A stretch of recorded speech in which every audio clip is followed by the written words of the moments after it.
Today's video, ringworms. What are they? Why do they happen so much in Jiu Jitsu gyms, wrestling gyms? And how can we deal with it? So, I've got an academy out here in Sydney, and at the moment there's a bunch of ringworm popping up. And it made me think, you know what? I think we need to make a video because most people that train have no idea what it even is. And before you know it, you've got 3 white belts, 5 blue belts training with ringworm and just spreading it amongst everybody. So let's talk about it. What's ringworm? Firstly, don't freak out. It's not super dangerous. It's a fungal infection that sits on your skin. It's got a round shape, hence the name ringworm. There is no worm. It's not like an actual worm that lives in the dirt. It's just given that name. It's a round circle, normally raised, little red bumps in the inside. If you know what you're looking for, you can recognize it like that.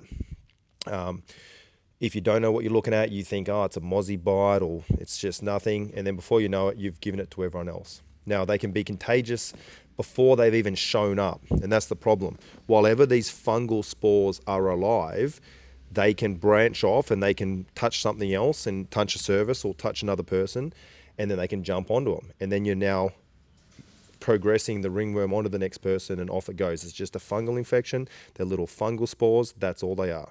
Super simple. How are we going to deal with it? So the spores can actually survive for 12 to 20 months. So that's pretty crazy if you think about it. So if you've got a ringworm infection on your arm, for instance, and then you're still in the same bed sheets, then you don't wash your bed sheets, and 6 months later you get another one, you could potentially be reinfecting yourself because you haven't cleaned all the things you've touched, and those little fungal spores are staying alive. Keep that in mind. Symptoms: it's red and scaly, normally in a circular type rash, I suppose you could call it. It's raised, it's bumped, it's got little bumps on it. Look, little pimple looking things, and they can range anywhere from, say, the size of a 5-cent coin all the way out to, I've seen them super large. Normally they're a individual one little infection, but then I have seen people with up to 15 or 20 just all over their body, particularly in areas where there's hair, like in beard lines and things like that. So you need to get onto these things quickly, because if you're training with other people, you're going to be putting it all over the place. And that's the problem in gyms. Now, what's the good news? Well, the good news is the treatment is actually really simple. All you need to do is buy yourself an antifungal cream. You should just keep it in your jiu-jitsu bag. You're going to get one of these at some stage if you're training. Don't worry about it. It's not the end of the world. You have to stop training immediately, let your coach know so they know, and get antifungal cream onto it immediately. There's a few different brands. There's Caniston, a couple others. Buy whichever one you want. Buy the one that's the strongest. Put that cream on. They recommend, I think, once or twice a day. I go crazy. I put it on every hour or two. The other thing is that's very important from my point of view is keep them covered. If you understand that they're a fungal spore living, each time they touch something else, they transfer.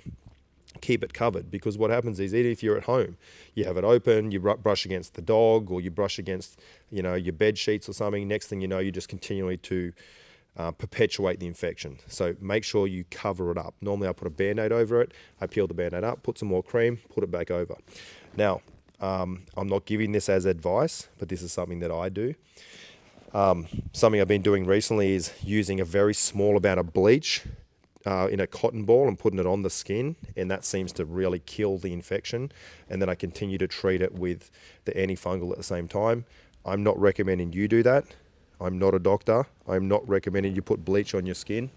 Keep that in mind. I don't want to see any complaints on here saying that you burnt your arm off, but it seems to work for me. It does give a bit of a burn, but the scar tends to go away. But hey, that's up to you. On the line of treatment, if it's a really bad infection, if there was lots of them, if you're having trouble clearing it, there is antifungal tablets that you can take. You would have to see your doctor to get those. Normally you don't need it. Normally it's just topical cream, and like I said, I like to go the bleach route, but let me know in the comments what you guys think. I'm not recommending to you as an individual, bleach your skin. Keep that in mind. Now, when you're treating it, make sure you clean everything that you've touched while you've had this infection. Maybe your towel. Maybe if you only wash your towel once a week, I don't know what you do at home, whatever you do in your bedroom, bathrooms, up to you. But if you've got an active fungal infection, wash things regularly. Bed sheets, get them washed, because it's probably sitting in amongst there. And like I said, 12 to nearly 2 years, 12 months to nearly 2 years, that thing can stay alive. There's just a little fungal spore. They come back out, they touch, they start to work, and then your skin's covered again in a actual breakout of a ringworm. So what are the causes? How do we end up with these things? Well, they can come from skin to skin. So I've got it, I wrestle with you, I put it on your skin, the fungal infection gets on there. A few days later, you got like a little bit of an itchy thing. Now you're out of training. So they're very easy to pass like that. And that's how it happens most of the time, normally because someone either doesn't care and keeps training, or they just don't know. And hopefully this video helps you with the whole I just didn't know. All right, I'm going to put up photos so you've got stuff to actually look at and reference. You can also get it from animals. Some people that have dogs and cats, they can get it in their coat and you can't see it. And you pat them and do all the things you do, and that can transfer. It's just, like I said, it's just a fungal spore. It just gets onto you. You can get it from objects. So for instance, if your gym is filthy and the mats are not cleaned as they should be, and not using the correct detergent and bleaches and all that sort of hospital grade cleaning products, sometimes you can find the fungal infection can sit on the mats, you roll on the mats, and it gets onto you. So that's how it can end up on your body. Some of the risk factors of what leads to ringworm being more prevalent is it likes humid and warm areas on the body and environments. So jiu-jitsu gyms are perfect for it. So wrestling gyms. In the States, lots of wrestling goes on, lots of sweaty people, wrestling boots, all that sort of thing. And just to give you reference, a ringworm is the same family as tinea. So if people get tinea in their feet, or they get jock itch in their groin, that's all the same. It's just a fungal infection. It just presents as a different way, presents as a little circle, but it's the same thing. So you treat it the same way. But they like moist environments. Like I said, wrestling, jiu-jitsu gyms, perfect environment for them to take off. Another thing to consider is your immune system. I find if I'm going to get a ringworm, I could be around a bunch of people that have got an infection and I can miss it completely.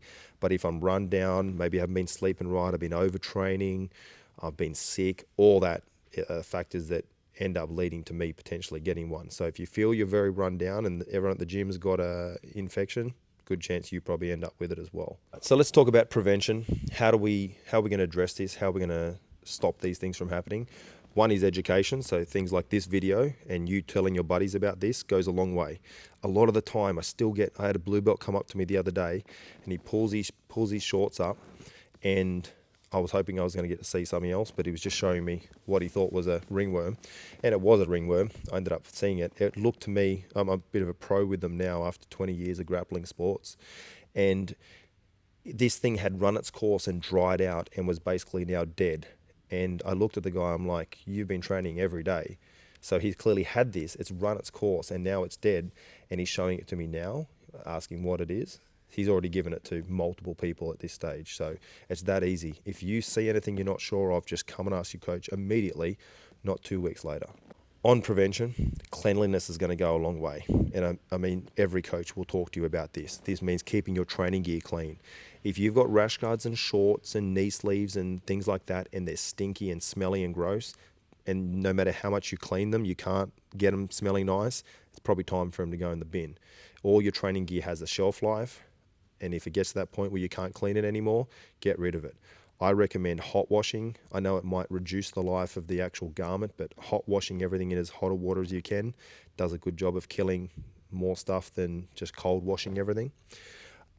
That can shrink some of your stuff, so just keep that in mind, but I think it's worth the payoff for keeping my gear more cleanly. I use an antibacterial, antifungal in with all the washing for all my training gear, so I recommend that. As far as cleanliness for your body, use soap. Use soap. There's some idiots here that think they don't have to use soap. Use the soap. I know that might be me falling into big soap's big plan, but come on guys, if you're going to train jiu-jitsu and you've just been on the mats, scrub your body. Now, what I think people do when they jump in the shower, and I feel like I need to run a instructional on how to shower yourself properly, which if you want to see it, write in the comments. Next one will be in the showers. Rub the way it works is the soap doesn't just kill germs. You have to rub it on your skin and effectively slip the germs off your skin. That's the way soap works. It doesn't just kill it from being on there. So you have to actually scrub every part of your body.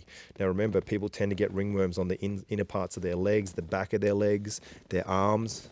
Now that's either because they are more moist areas, or it's because they don't clean those areas properly. You see on back of hamstrings a lot of the time, guys don't even see them, and then someone tells them they've got something. It's normally because they haven't scrubbed that area well. So scrub your whole body after every training session. Try and shower as soon as you possibly can. I remember getting a ringworm in Texas a few years ago, and I trained at a gym there, and my hotel was about 20 minutes away from the gym, and the gym didn't have shower facilities. So I finished up, chatted to the boys. I put my whoop strap on, which goes on my wrist here at the time, and I went back, showered at the hotel. The next day, I had a infection under my whoop strap. Obviously, it was a moist area. I'd probably picked up the fungal spore somewhere in the gym, and then it just sat in there and gave it enough time to embed into the skin, and then off it went. It's a pain in the ass. It just means you can't train. You've got to fix it up. Another prevention method is don't share things like towels. All right, so you're in the showers and your buddy needs a towel. That's a good way to start to transfer things over. So please, guys, come to training organized. Come with your soap. Come with your towel. Come with clean training gear or clean gi. If you can't do that, you're a liability to the others on the mat. And those that are doing it, great job. Those that aren't doing it, if you're always the guy who stinks, consider that maybe people don't want to train with you. And that's not really a good spot to be in. Being the guy who stinks or being known, like most mats have probably got that. You've probably got a guy that you know on your mats. You're like, fuck, I hope I don't have to wrestle with that guy. Don't be that guy. All right, keep all your gear clean. Wash your body. I'm not your parent. I shouldn't have to say this. So in conclusion, big thing. Don't be scared. It's not the end of the world. You're not going to die. It's annoying. And it's annoying for everyone involved because it's stuff that just goes through and you just keep catching. It's like wildfire. But it's not going to kill you. It's just annoying. It's going to stop your training. Treat it immediately. Show your coach immediately. Tell your training partners that you trained with. If you just found it, let's say you were drilling, you're like, fuck, what's that? Tell the guys you're with, and they probably should jump off the mat and go and have a shower as well. So we don't just keep perpetuating. But if you have any questions, hit me up in the comments. I'm a bit of a pro on this stuff. I've been around it a lot in grappling. And I'm thinking about maybe making a video on staph infections. That's a nasty one. If you want to see that, let me know underneath in the comments, and if I've got enough people interested, I'll make one of these videos about staph. See you later. Bye.